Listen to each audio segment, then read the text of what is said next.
사랑하는 성도 여러분, 또 한 주간을 시작하는 월요일입니다. 우리가 하나님 말씀 가운데 어떻게 살아야 될지 늘 고민하면서 또 오늘도 승리하시기를 간절히 부탁드립니다. 오늘은 마가복음 6장 45절부터 56절까지의 말씀입니다.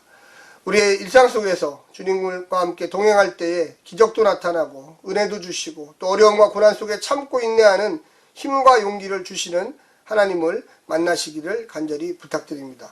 먼저 하나님의 말씀을 성우들이 읽어주는 소리를 듣고 다시금 돌아오겠습니다. 예수께서 즉시 제자들을 재촉하사 자기가 무리를 보내는 동안에 배 타고 앞서 건너편 벳세다로 가게 하시고 무리를 작별하신 후에 기도하러 산으로 가시다. 저물매 배는 바다 가운데 있고 예수는 홀로 무태에 계시다가 바람이 거스림으로 제자들의 괴로이 노젓는 것을 보시고 밤 사경 즈음에 바다 위로 걸어서 저에게 오사 지나가려고 하시매 제자들이 그의 바다 위로 걸어오심을 보고 유령인가 하여 소리지르니 저희가 다 예수를 보고 놀람이라. 이에 예수께서 곧 더불어 말씀하여 가라사대 안심하라. 내니 두려워 말라 하시고 배에 올라 저희에게 가시니 바람이 그치는지라. 제자들이 마음에 심히 놀라니 이는 저희가 그 떡 떼시던 일을 깨닫지 못하고 도리어 그 마음이 둔하여졌음이러라. 건너가 게네사렛 땅에 이르러 대고 배에서 내리니 사람들이 곧 예수신 줄을 알고 그 온 지방으로 달려 돌아다니며 예수께서 어디 계시단 말을 듣는 대로 병든 자를 침상채로 메고 나아오니 아무데나 예수께서 들어가시는 마을이나 도시나 촌에서 병자를 시장에 두고 예수의 옷 가에라도 손을 대게 하시기를 간구하니 손을 대는 자는 다 성함을 얻으니라. 오늘 하나님의 말씀은 이 제자들의 사역이 계속되는 동안 제자들을 더욱더 하나님이 훈련을 시켜야 되겠다, 이렇게 예수님이 생각을 하셨습니다. 그래서 그들에게 배를 가져오라고 그랬어요. 그리고 배를 타고 제자들은 나갔고 예수님은 산으로 올라가셨습니다. 홀로 올라가셨죠.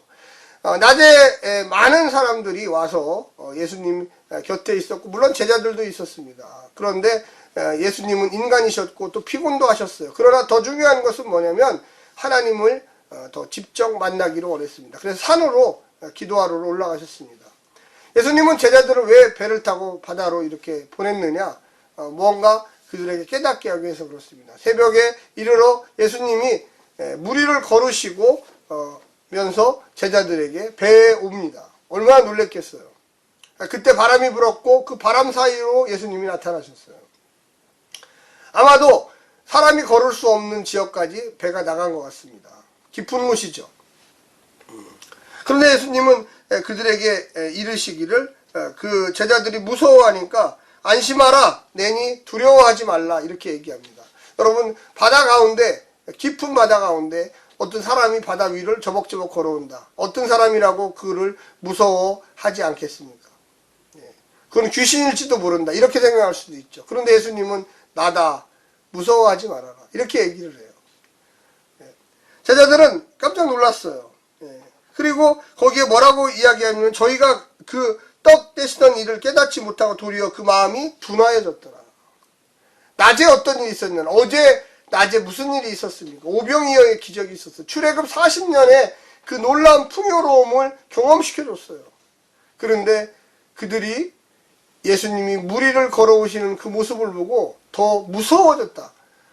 저는 기뻐하고 당연하고, 야, 정말 하나님이시구나, 못하는 일이 없으시구나.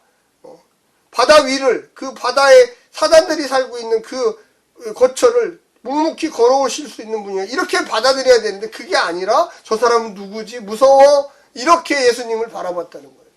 예수님이 그동안 얼마나 많은 일들을 예수님의 제자들에게 했습니다. 풍랑도 잔잔케 하시는 주님, 오병이어의 기적을 일으키시는 주님, 야이로의 딸을 살리시는 주님, 하나님이시에요, 하나님. 그런데 예수님의 제자들은 무서워해요. 주님이 바다 위를 걸어오셨다고 해서 무서워하는 거예요. 사랑하는 성도 여러분, 우리가 예수님을 어떤 분으로 생각해야 될까요? 주님은 모든 것을 가능케 하신 분이고, 그분이 나의 주님이라는 거예요. 우리의 주님이 아니에요. 나의 주님. 내가 믿고 순종하는 우리 공동체의 주님이라는 거죠.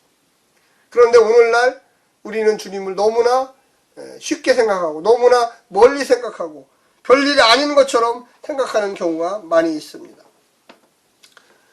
예수님은 피곤했지만 기도하시러 산에 가셨고, 예수님의 제자들은 바다에 가서 쉬고 있었어요. 그런데 예수님이 어떤 방식으로 그들에게 오는지, 예수님은 시간과 공간을 초월해서 어느 지역에든지 어느 곳에서든지 함께 할 수 있다라는 그 확신을 주시는 거예요. 너희들이 피곤하게 지쳐서 쉬고 있을 때도 주님은 오실 수 있고, 우리와 동행하실 수 있고, 자연을 극복하실 수 있고, 자연에게 명령도 내릴 수 있고, 자연을 치유할 수도 있고, 우리가 지금 코로나19 사태로 인해서 공황 상태에 이르는 그러한 상황 속에서도 우리가 어떻게 주님을 의지해야 될까, 어떻게 주님을 만나야 될까 생각하셔야 됩니다. 예수님은 다시 게네사렛 땅으로 가셨습니다. 원래는 벳세다로 가시기를 원했는데 그 배를 타고, 그 새벽에 배를 타고 게네사렛이라는 동네로 들어가셨어요. 그랬더니 사람들이 또 예수님이 오셨다는 걸 알고 엄청난 사람들이 예수님과 제자들에게 몰려왔습니다. 그래서 예수님은 다시 가는 곳곳마다 병자들을 치유하시고 가르치시고 하나님 나라를 선포하셨어요. 자기 고향 땅 나사렛에 가서는 아무것도 하지 않았지만, 그리고 유리하고 방황하는 백성들을 보고 오병이어를 일으켰지만, 그리고 침례 요한의 죽음을 보면서 내가 가야 할 그 길을 아시고 산으로 올라가서 주님 나는 어떻게 해야 합니까? 기도하셨지만 하나님의 놀라운 은혜와 역사가 있는 곳곳마다 주님은 함께 하셨습니다. 고통의 순간, 제자들이 힘들어하는 순간, 피곤한 순간, 바람이 불어쳐 그들이 떨고 있는 순간에도 주님은 바다 위를 걸어오셔서 그들에게 내니 두려워하지 말라. 그리고 그 바람들은 잔잔해지고 그들은 다시 새로운 목적지를 향하여 복음의 증거를 위하여 하나님 나라를 위하여 걸어가는 모습을 보게 됩니다. 우리가 이 땅에 살면서 어떠한 자세로 살까요? 힘들고 어렵습니다. 어떤 새로운 문제들이 생겨납니다. 두려운 문제들이 우리를 감싸기 시작합니다. 그때 우리는 어떠한 믿음의 공동체를 형성해야 될까요? 사랑하는 성도 여러분, 오늘도 힘내시고 하나님이 함께 하신다는 걸 믿으시고 주님이 모든 것을 할 수 있다는 것을 믿으시기를 간절히 부탁드립니다. 오늘 하루도 승리하시기를 간절히 부탁합니다. 기도하겠습니다. 사랑의 하나님, 우리가 승리하게 도와주시고 예수와 함께하게 도와주시고 바다를 위를 걸어서 오시는 주님처럼 모든 만물을 주님이 만드셨고 명령하시면 순종하는 모습을 보게 됩니다. 오늘 하루도 승리하게 도와주시고 성령의 은혜의 길을 걷게 인도하여 주시옵소서. 예수님의 이름으로 간절히 기도드립니다. 아멘. 샬롬.